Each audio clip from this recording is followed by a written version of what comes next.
Jadi arsitek. sering nggak dibayar. Gitu ya. Proyek-proyek lewat gitu. Dan ya sering sih, Sering ya. tapi ya kita ambil hikmahnya. Gimana Mas? Waktu di Malang itu sepupu saya bilang, kamu selain kedokteran mau ngambil apa? Jangan ya kalau diterima. Kembali kita di salah umpan. Mau ngumpan yang ganteng tapi kok umpan dapat yang keren. Kenapa kok saya ngundang tamu kita kali ini ya?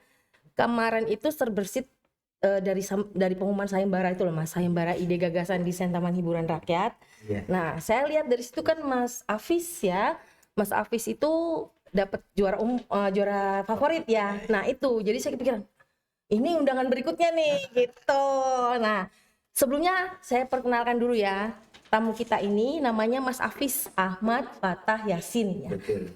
Alumni arsitek angkatan 98 dan saat ini sebagai ketua IAAI ITN Malang ya, alumni IAAI tahun 2022 sampai 2026. Betul ya Mas ya? Nah, gitu.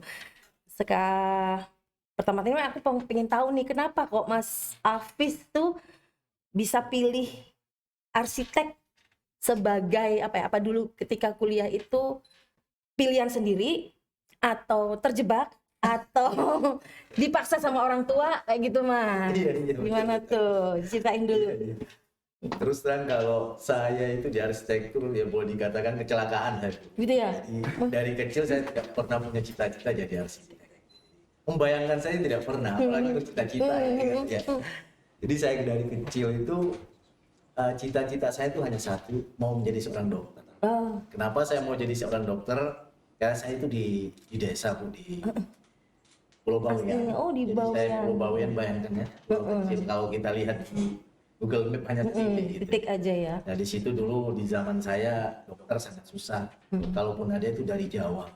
Kemudian kalau dia pulang ke Jawa, Nunggu ada kapal. kalau pas kapalnya ada ombak besar misalnya nggak bisa kembali, pulang. itu yang membuat saya ternyuh.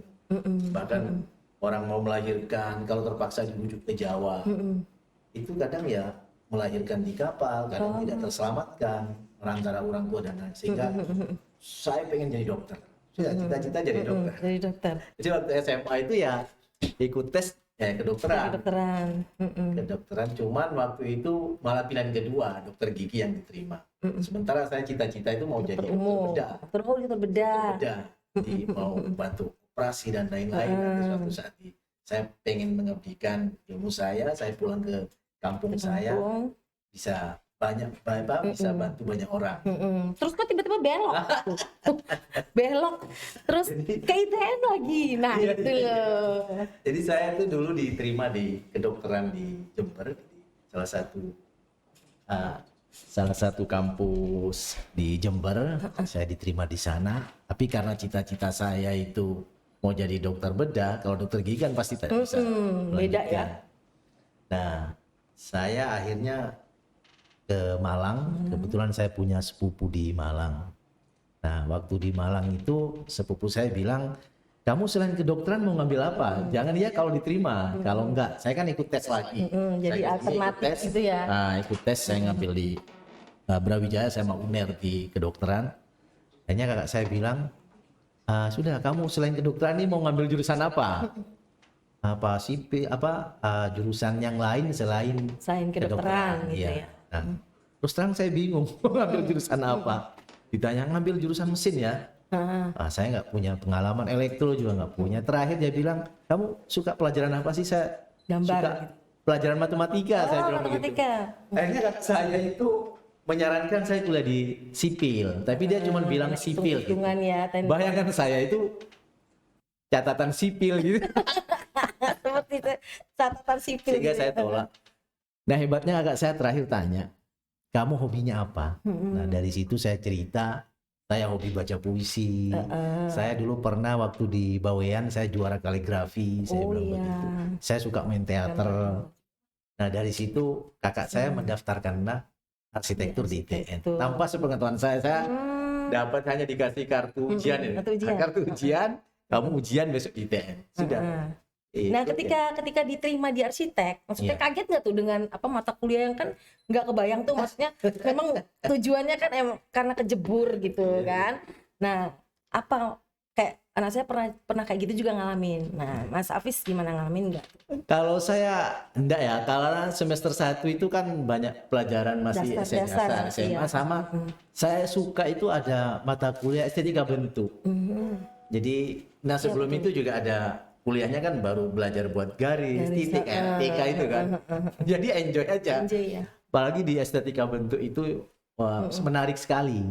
Nah, cuman memang karena niatnya saya tidak 100%. Bayangan saya semester 3 saya harus ikut tes lagi Tes di lagi. kedokteran gitu, melanjutkan kedokteran. Jadi terus terang semester 1, semester 2 IPK saya tidak sampai 3. Di 2, Karena belum ada berapa niatan lah ya, gitu. cuma buat lewatan aja gitu ya. Ya itu. Pada akhirnya saya berpikir kalau saya ngambil kedokteran, pasti kalau diterima misalnya, uang biaya pembangunan saya waktu di ITN kan hangus. Eman, Ya, ya. biaya 1 tahun itu berapa, saya berpikir itu.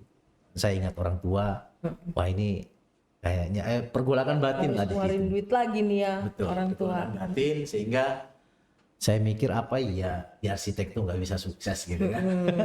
Nah itu tuh, Nah, ya. arsitek juga bisa sukses tuh. Nah, ternyata artinya kalau memang kita mau serius, insya Allah bisa juga gitu. Akhirnya saya coba sholat istikharah, kebetulan saya muslim, saya dapat kemantapan hati, ini harus lanjut. Gitu. Nah, mulai semester 3 itulah saya betul-betul mulai. kerja keras, belajar dari nol lagi. Saya belajar gambar teknik ke teman saya iya. yang STM waktu itu. Nah, ya belajar akhirnya ya alhamdulillah lah. Ternyata di arsitektur tuh enak gitu. Jadi menemukan passion gitu ya Mas ya. Nah, ketika kuliah tuh sempet nggak dapat proyek-proyek gitu ketika masih kuliah?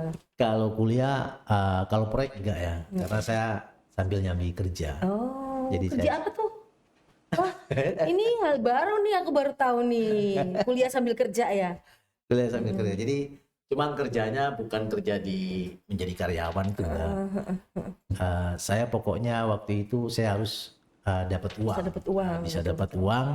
Karena kiriman juga sedikit kan. Terbatas. Saya melihat di banyak tetangga kamar itu loh, anak kos itu banyak kok kertas-kertas berserakan gitu kan setelah kerjain tugas, bikin skripsi misalnya. Nah ini sebuah peluang nih ya, dimanfaatkan ini kalau dijual ini menarik nih. Jadi saya akhirnya bikin pengolahan kertas bekas, pengolahan kertas bekas. Nah cuman saya nggak mungut di pinggir-pinggir jalan, karena saya arsitek, saya mencoba ini gimana ya cara dapat uang dengan bisa mengelola ini. Hanya saya beli kertas itu di gudang-gudang di kampus, di sekolah-sekolah itu kan lumayan pasti banyak gudang itu. Itu ya. Nah, dari mana uangnya? Nah, mikir lagi nih orang arsitek ini kan. Untuk beli itu untuk ya? beli. Untuk beli. Karena kan pasti tontonan ini kan. Timbangan dari mana? Transportnya dari mana? Akhirnya saya kerjasama dengan orang yang pengepul besar. Yang udah punya duit dia pasti ya. Jadi saya beli per kilo berapa, dijual berapa. Sehingga kalau ada penimbangan, Pak, ini besok ada penimbangan hari sekian, tanggal sekian. Gitu. Jadi seakan-akan mobil-mobil saya, timbangan-timbangan saya, uang-uang saya. Padahal semuanya orang. Gitu. Mewah loh ya, luar biasa loh. Ketika kuliah udah punya ide kayak gitu, keren. Wah. Terus ini apa? Ada nggak arsitektur yang jadi panutan nih di Mas Afis nih, panutan seorang arsitek yang misalnya dia punya apa ya, desain apa yang diikutin gitu loh maksudnya sama Mas Afis? Kalau secara spesifik ya enggak ya, tapi hampir semuanya suka arsitek karena memang dia membawa pemikirannya sendiri-sendiri ya. Kalau di Indonesia ada Adi Purnomo, kemudian Ridwan Kamil, itu saya suka. Oh iya Pak Ridwan Kamil. Terus apa tantangan terbesar jadi seorang arsitek? Tantangannya apa ya? Berarti gampang nggak dapet proyek tuh, dapat kan biasanya tuh ada tuh teman aku yang bilang gini, ayo dong bantuin aku cariin proyek gitu kan biasanya. Kalau Mas Afis nggak pernah kayak gitu ya? Selalu ada? Ya alhamdulillah ya, karena saya masuk ke dunia profesional itu memulainya dari proyek sosial. Jadi proyek Apa sosial. tuh proyek sosial apa tuh? Kan mau denger ya proyek sosial apa ya? Ya dong. Kalau kita baru lulus untuk dapat proyek itu kan sangat sulit. Sepintar apapun, sehebat apapun, kamu siapa gitu kan? Kita belum punya karya yang terbangun, atau portofolio kita masih sedikit, sehingga salah satu cara saya untuk masuk ke dunia profesional lewat proyek sosial. Jadi saya banyak membantu untuk proyek-proyek sosial, contoh seperti desain masjid, musola, pesantren-pesantren kecil, dan itu semuanya tidak tidak membayar, tidak Iya. 0 rupiah lah kasarannya. Mas Saya Afis yang murni aktif ya? membantu. Yang Iya, saya aktif misalnya mendatangi. mendatangi, gitu ya? betul. Nah dari situ mulai terbangun satu masjid, satu pesantren, Iya. sehingga otomatis karya itulah yang Terlihat ya, berbicara karyanya sendiri itu. nantinya. Ya alhamdulillah dari pesantren, dari kiai misalnya ya, kiai juga jaringannya kan luar biasa ya, akhirnya terbangun. Artinya lebih banyak silaturahim. Sampai sekarang alhamdulillah aktif di kegiatan-kegiatan sosial. Hikmahnya itu kita bisa kenal banyak orang gitu. Betul.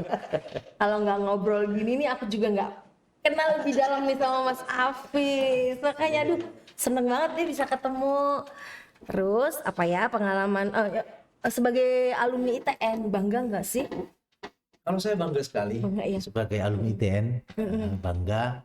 Apalagi sekarang saya juga punya biro sendiri. Bagaimanapun saya lahir dari ITN. Nah, dosen-dosen saya adalah guru-guru saya sampai sekarang. Beliau-beliau, terus institusi ITN, apalah saya gitu ya. Tuh, itu pengalaman paling nggak enak. Hah? Pernah nggak punya pengalaman paling nggak enak jadi arsitek?